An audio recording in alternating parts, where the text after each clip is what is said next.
wabarakatuh. Ya, waalaikumsalam, Mbak. Perkenalkan Bu, nama saya Evilia Putri dari UPBJJ Bandar Lampung.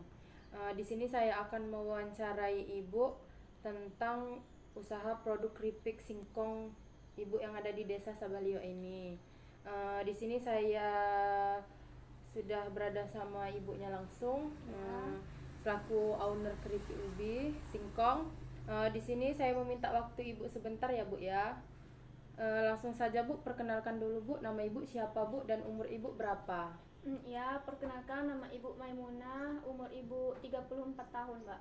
Oh ya Bu, langsung saja Bu ya, kita masuk sesi tanya jawab. Iya, Mbak. Kalau boleh tahu, sebelum Ibu memproduksi keripik singkong, apakah Ibu memproduksi keripik lainnya atau cemilan yang lainnya? Tidak ada ya. Untuk membuat keripik singkong, apa saja bahan baku dalam proses pembuatan keripik singkong Ibu? Yang pertama tentu ada bahan baku utamanya singkong ya, Mbak. Pilih singkong yang tidak terlalu tua atau tidak terlalu muda dan berwarna putih bersih, tidak pahit dan tidak berserat. Yang kedua ada bahan pendukung seperti air bersih, garam, kapur sirih, bawang putih, dan bumbu-bumbu tambahannya seperti bumbu balado, bumbu cabai, bumbu bawang, bumbu keju, bumbu manis pedas, bumbu barbeque, dan lain-lain. Kalau bahan penggorengannya minyak goreng tentu ya, Mbak. Yang kelima ada bahan kemasan. Bahan kemasannya itu ada plastik untuk menjaga kerenyahan dan daya simpan, ada aluminium foil pack dan kemasan vakum. Itu saja sih, Mbak, bahan-bahannya. Langsung saja Bu ya, lanjut ya. Tahap-tahap apa saja dalam proses pembuatan keripik singkong Ibu itu Bu? Tahap-tahap ya, Mbak. Iya. Yang pertama itu ada gimana sih? Tidak. Ulangin, Pak. Tidaklah Kita lanjut ke pertanyaan yang berikutnya. Tahap-tahap apa saja dalam proses pembuatan keripik singkong Ibu? Tahap-tahapnya yang pertama ada sortirisasi atau pemilihan bahan baku ya, Mbak. Kita pilih singkong yang tidak terlalu tua dan tidak terlalu muda. Yang kita pastikan singkong segar, tidak busuk dan bebas bercak hitam. Yang kedua itu ada proses pengupasan kulit.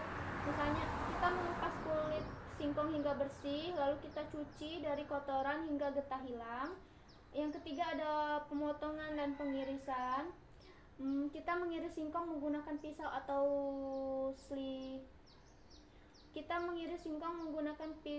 slicer. Apa sih ini? Slicer. Yang ketiga ada pemotongan ya, Mbak. Pemotongan atau pengirisan singkong. Kita mengiris singkong pakai pisau dengan ketebalan minimum 1,5 sampai 2 mm agar hasilnya renyah dan cepat matang. Pastikan irisan singkong yang kita pakai itu beragam untuk kualitas. Kita memastikan irisan kita itu seragam untuk kualitas yang konsisten. Yang keempat itu ada proses pencucian dan perendaman ya, Mbak. Kita mencuci irisan singkong untuk menghilangkan getah yang bisa menyebabkan rasa pahit. Kita bisa merendamnya dengan air garam atau air yang diberi bumbu opsional selama 10-30 menit yang dengan tujuan mengurangi getah, menambah rasa dan mencegah perubahan warna. Yang kelima ada proses pemberian bumbu. Bisa dilakukan sebelum atau sesudah penggorengan ya, Mbak, tergantung jenis keripik. Bumbu basah sebelum gorengnya ada bawang putih, garam, ketumbar dan kunyit. Bumbu tabur setelah gorengnya ada balado, barbeque, pedas manis dan lain sebagainya. Yang keenam ada proses penirisan. Kita tiriskan singkong dengan saringan atau spinner agar mengurangi air sebelum digoreng. Selanjutnya kita goreng. Ada dua metode ya, Mbak, kita menggorengnya. Yang pertama deep frying atau penggorengan langsung, minyak panas 150 sampai 160 derajat. Kita goreng hingga berwarna kuning keemasan dan teksturnya renyah. Yang kedua ada proses vacuum frying atau untuk industri biasanya ya, Mbak. Kita goreng dalam tekanan yang rendah. Hasilnya bisa lebih renyah, warnanya lebih cerah dan gizinya lebih terjaga. Yang kedelapan itu ada penirisan minyak.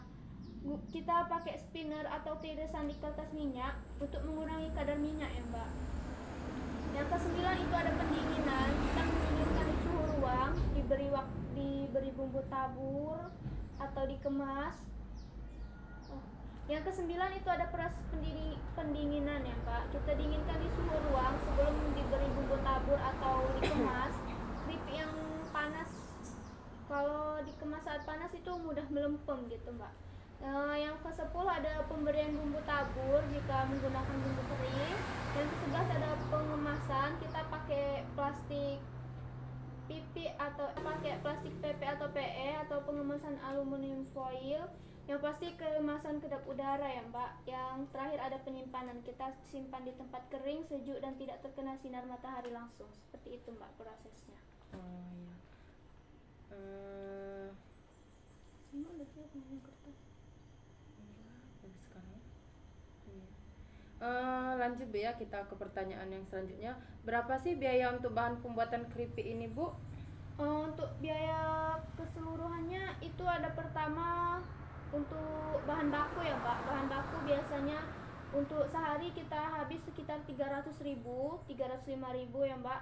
Yang kedua ada tenaga kerja, kita punya tiga pegawai. Untuk gajinya 1 juta per bulan, jadi kita butuh 3 juta per bulan untuk gaji karyawan. Yang ketiga ada biaya overhead pabrik seperti alat parut, gas, plastik, penggorengan, kompor dan lain sebagainya, kita butuh sekitar 2 juta, seperti itu Mbak. Dalam 1 minggu itu berapa kali Bu pembuatan keripiknya? Hampir setiap hari. Untuk waktu jangka berapa lama ya Bu dalam pembuatan keripik ubi ini? Biasanya dari jam 8 pagi sampai jam 7 malam, seperti itu Mbak. Dalam 1 hari berapa sih bahan baku yang Ibu habiskan dalam produksi keripik singkong ini untuk bisa melangsungkan proses olahan keripik singkong ini Bu? Kita biasanya pakai 12 kilo ubi dan menghabiskan 50 kilo minyak goreng ya Mbak, dalam sehari. Terima kasih ya Bu ya. Terima kasih banyak Ibu sudah meluangkan waktu Ibu. Ya. Nanti saya kesini lagi untuk unit 2-nya Bu ya. Terima kasih. Selamat siang Bu. Ya.